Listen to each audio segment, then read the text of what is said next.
मोदी की डिग्री को लेकर बवाल मचा हुआ है। दिल्ली के सीएम अरविंद केजरीवाल ने तो विधानसभा में खड़े होकर ड्रामा कर दिया। बाकी विरोधी दल भी मीडिया और सोशल मीडिया पर कोहराम मचाए हुए हैं।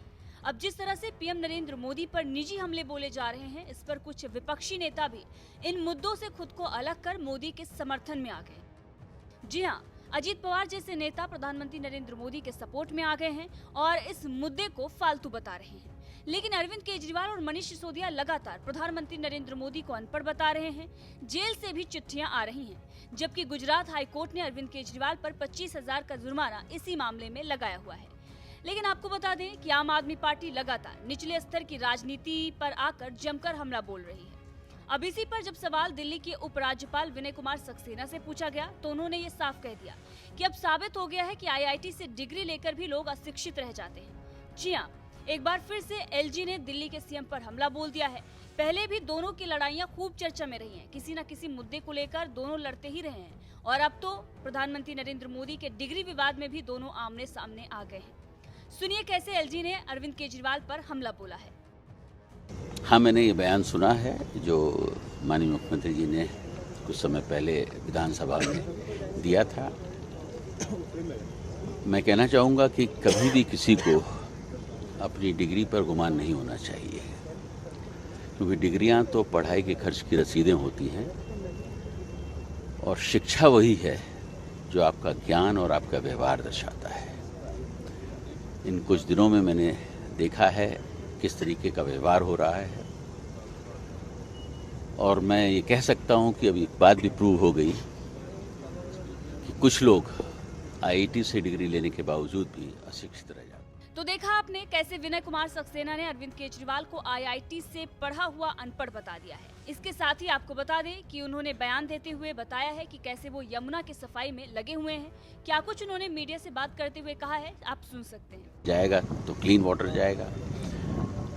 नजफगढ़ ड्रेन में भी अभी जितने भी ड्रेन्स मिक्स हो रहे हैं उनको भी ट्रैप करने की कोशिश की जा रही है और करीब 15 से 16 ड्रेन्स को ट्रैप भी कर दिया गया है। तो ये एक प्रोसेस है जो चल रहा है और बहुत ज़ोर शोर से चल रहा है।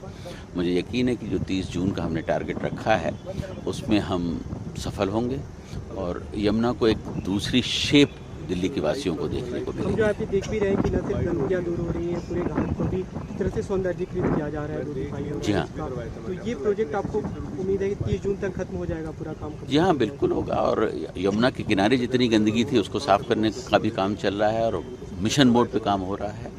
और आपने स्वयं भी देखा कुदिशा घाट 15 दिन में किस तरह बदल गया। इसी तरीके से 22 किलोमीटर का जो पूरा स्ट्रेच है उसको साफ करने का प्रयास चल रहा है और 30 जून तक हम उसको क्लीन कर देंगे।